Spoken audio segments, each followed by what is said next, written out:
अस्सलाम वालेकुम जी। क्या हाल चाल है? ठीक है। अच्छा यार, सुनने में भी बहुत आ रहा है और काफ़ी सारे लोगों ने जो है वो इस बात की कही थी कि शादी के बाद जो है वो ब्रेकअप क्यों हो रहे हैं आजकल। लव मैरिज भी होती है लेकिन ज़्यादा टाइम तक चल नहीं पाती। और जैसे शादी होती है उसके कुछ 4-5 महीने बाद, एक आधे साल के बाद डाइवोर्स की जो रेशो है वो बहुत ज़्यादा हाई हो चुकी है। ठीक है, कोई शादी अच्छे से सक्सेसफुल नहीं और अंडरस्टैंडिंग नहीं हो पा रही। जैसी शादी होती है कुछ 2-3 महीने नहीं गुजरते, लड़ाई पे लड़ाई और बहुत मतलब घर में परेशानी वाला माहौल बन जाता है। सारे मतलब लोग, फैमिली सारी कहती है कि यार इन्हों की हो गए, अच्छी खासी तो लव मैरिज की है फिर भी लड़ाइयाँ हो रही ने। तो वो एक जो मॉरल बन रहा होता है कि लव मैरिज का, वो जलालत वाला बन रहा है। लोग जो हैं वो मजाक उड़ा रहे होते हैं, लो जी लव मैरिज के नतीजे वेख ले, जो side effect of love marriage या ब्ला ब्ला समथिंग। अच्छा, इसकी जो मैंने चीज़ें देखी हैं, जो ऑब्ज़र्व किया है वो ये है कि हम लोग जो है ना वो जो अपने आप को रिप्रेजेंट कर रहे होते हैं ऑन फोन कॉल या फिर एक लॉन्ग डिस्टेंस रिलेशनशिप जो होता है हमारा, वहाँ पे वो हम होते नहीं हैं जो हम रिप्रेजेंट करते हैं। जब आपकी शादी होती है, फॉर एग्जांपल थोड़ा सा अगर और इस बात को क्लियर करें तो सीन ये होता है कि अगर फॉर एग्जांपल एक लड़की लड़का आपस में कॉल पे कम्युनिकेशन करते रहते हैं, तो वो जब आपस में मिले नहीं होते तो मोस्टली केसेस में मैंने देखा है कि लड़के एक्चुअल में जो नहीं होते अपने आप को वो रिप्रेजेंट करते हैं। ठीक है, लड़की का ट्रस्ट बिल्ड करेंगे, स्टार्टिंग में बहुत केयरिंग लविंग होंगे और अपने आप को वो चीज़ें बताएंगे अगले को, लड़की को अपने बारे में ऐसी ऐसी चीज़ें, ऐसी ऐसी क्वालिटीज़ या अपने आप को ऐसा रिप्रेजेंट करेंगे कि लड़की कहेगी यार क्या बात है, मेरे वाला तो सबसे अलग है। लेकिन ये नहीं पता कि जो लड़का है वो एक्चुअल में वैसा है ही नहीं जैसा वो अपने आप को रिप्रेजेंट कर रहा है। तो जब आपकी शादी होती है, आप दोनों एक दूसरे को क्लोजली जानते हैं।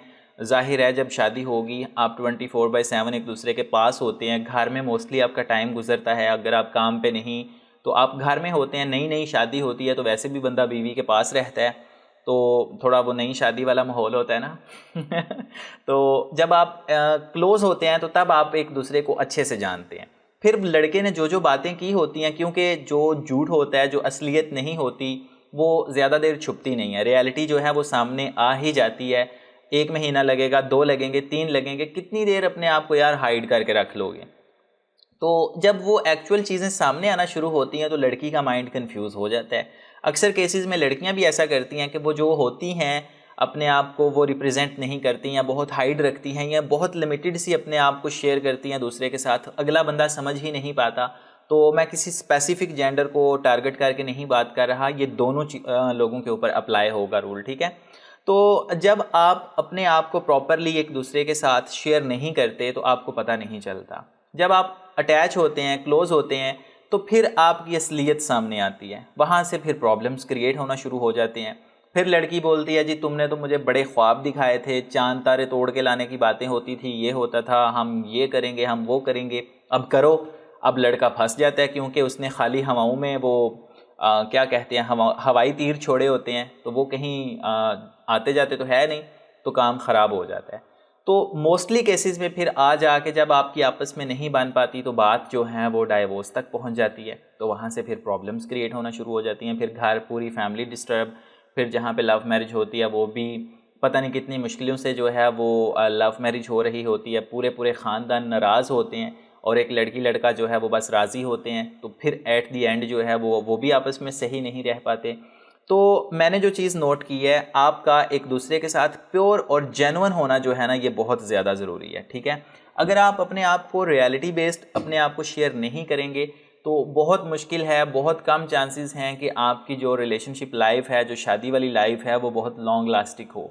अगर आप अपने आप को जेन्युइन रखेंगे, स्टार्टिंग से ही अपनी रियलिटी जो जो आप एक्चुअल में हैं वो रिप्रेजेंट करेंगे, तो लड़की का भी एक माइंडसेट होगा कि यार ये इस तरह का है, और लड़के को भी पता होगा कि यार ये लड़की इस तरह की है। तो उस केस में आपके जो लड़ाई वाले फैक्टर्स हैं या जो आपका आपस में फ़ाइट वाला प्रोसेस आता है वो कम हो जाएगा, क्योंकि आप एक दूसरे को जानते होंगे कि यार इसको इन इन चीज़ों से नफ़रत है, या ये चीज़ें नहीं करना चाहती, या मैं इसको ये काम ना बोलूँ, ये काम नहीं करेगा, या ये काम नहीं कर सकती तो मैं इसको ये चीज़ ना कहूँ। तो जब आपकी स्टार्टिंग से ही एक डीप अंडरस्टैंडिंग होगी तो फिर ये डाइवोर्स वाले और बाकी के जितने भी मामलात हैं वो कवर हो जाएंगे। तो कोशिश कीजिए कि जितने भी ये लैला मजनू या जो लॉन्ग डिस्टेंस रिलेशनशिप बेस्ड होते हैं और बहुत लंबी लंबी रामलीला ये सुनाते रहते हैं ना कॉल्स पे, उन पे बहुत कम बिलीव करें। Action speaks louder than words. हमेशा उसके एक्शंस देखें, क्या वो जो बोलता है उसके ऊपर भी वो पूरा उतर रहा है या नहीं, या क्या जो वो बात कर रही है वो उसके ऊपर प्रॉपर उसको फॉलो कर रही है या नहीं। तो आपकी काफ़ी सारी प्रॉब्लम्स जो हैं वो बहुत कम हो जाएंगी।